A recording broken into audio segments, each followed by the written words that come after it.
But what is meant by this talk of kingdom? A kingdom of a person is basically a realm of control. So we can say a kingdom of some person X is that part of space and time in which, to some extent, X's will is done. That is to say, things happen because X wants them to happen, and they happen in the way that X wants them to happen.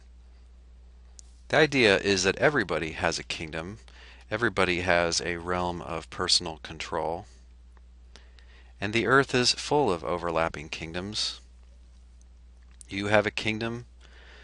This overlaps with the kingdom of your friends and with the leader of your country. To some extent, your kingdom overlaps with the kingdom of your parents. It would include places like your current house or dorm room, the places you socialize. It's the realm on the earth, the realm in time and space in which you have influence, in which you have control. Kingdoms, of course, are limited, human kingdoms that is, and they come into conflict and so on. In Jewish thinking, God is a good and powerful person, not a human being, but a great and powerful self, and he has a kingdom as well. There are times and places in which God's will is done, in which, for instance, people love their neighbor, don't covet each other's possessions, don't murder, places in which people show compassion to the poor, and so on. Of course, in other times and places, God's will is thwarted. For instance, during the Holocaust, during a rape or theft or murder, or just a garden variety case of greed and envy. God then, like a human, has a kingdom. But of course there are some big differences between God's kingdom and any human kingdom. God's kingdom is everlasting. It's always been around, it is around now, and it will always be around. Whereas human kingdoms are temporary. You might have a bigger kingdom than anybody in the world. You might be Genghis Khan. You might be the President of the United States. But that realm of your control will come to an end when you die, if not before. God, being immortal, doesn't have this problem. God's kingdom, because God is all-powerful and all-knowing, is supposed to be unstoppable. He does let his will be resisted, but in the end he is going to prevail. That's the Jewish and Christian assumption. In contrast, any human kingdom is liable to failure. It could very easily come to nothing if things don't go right. God's kingdom is supposed to be based on his omniscience, based on his complete knowledge, whereas a human kingdom is based on very limited knowledge. God's kingdom is supposed to be completely good, whereas any human kingdom, whether yours or mine, or that of the president or some king, or anybody, is going to be a complex mix of good and bad.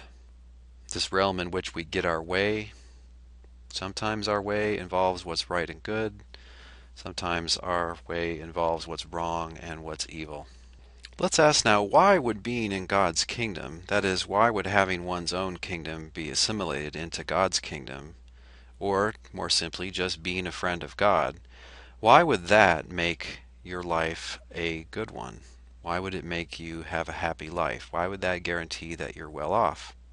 There's an assumption here that God keeps his friends around, that his friends are unique, and God is able to keep them around and will in fact keep them around.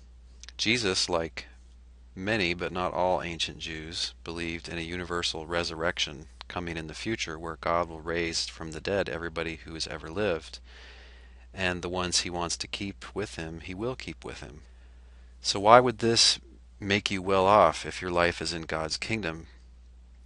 This means that you would be destined for a permanent bodily life, and apparently this would include everything Aristotle says that we want. It would include knowledge, peace, activity, moral and intellectual virtue, food and shelter, friendship, and other things that Aristotle doesn't mention, like the presence of God, friendship with God, worship of God.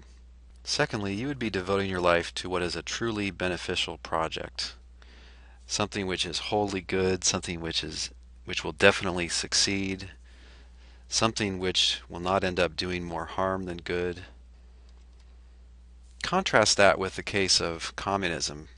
Have you ever studied 20th century history? You should. And specifically, you should study the history of the Union of Soviet Socialist Republics, or the USSR.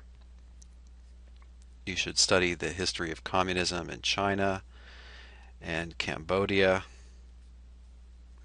and North Korea and Albania. Communism was a noble-minded enterprise. It aimed to bring about a utopia, a perfectly just and fair society in which all goods were shared and people all cooperated for the common good and nobody got rich and no one exploited anyone else. Its aim was to create a paradise on earth. And wherever it was thoroughly tried, what it actually resulted in was millions of people being slaughtered. Now this is the sobering thing. Millions of other people, people just as smart as you and me, and people with good intentions, devoted their whole lives to this cause. Here on this poster we have Uncle Joe Stalin, the happy grandpa. Out of all these 20th century villains, he's probably the most evil and the most deliberately destructive. But if you lived in a certain time and place, this would have seemed like the wave of the future. And surely only good can come of this, or at least mostly good, right? Nope. Death, poverty, oppression, untold evil resulted from this. To me, this is sobering. A lot of people want to devote their life to some cause that's greater than themselves, but end up spending everything they have and their entire lives on causes which really, we later find out from a better perspective, are totally not worth it. Yes, millions of people killed or were killed for the sake of this cause. And the cause eventually petered out. Really, the last bastion of true communism is North Korea, and it's hanging by a thread. Back to the kingdom of God. Why I think that being in the kingdom of God would guarantee that you have a flourishing life? Well, it would imply that you are continually becoming more like God, morally better, that is, more virtuous than you were before. And it would seem to entail a certain peace of mind. If you really know, if you're really sure that you're in God's kingdom, then it seems like that you're going to have it made, no matter how things look right now. And this peace of mind won't come at the cost of paring down your desires to the bare minimum, or withdrawing from public life, or from marriage and sex and family, but rather just on trusting the one who is in charge of the world. And there should be no fear of death, because for friends of God, death is only a transition, or maybe a pause. How much pleasure would be included in this life? Seemingly an infinite amount. Maybe it's not all up front, but over the long haul, an infinite amount, because this life never ends. And if God is really your friend, presumably He'll answer at least some of your requests, some of your prayers, so that you'll have extra help in life. And presumably God would be motivated to reward those who join His kingdom and help to spread it. Finally, this sort of well-being seems secure, and so, at least if anyone can get into the kingdom, then it seems like anyone can be happy. So that happiness or being well off is not really a matter of luck, or not entirely a matter of luck. For all these reasons, then, the theory is pretty plausible. The person who really is in a kingdom like that seems to really have it made. Returning to human kingdoms, we know that human kingdoms clash with each other, and also human kingdoms clash with God's kingdom. And what Jesus teaches is that God's kingdom will, in the end, prevail.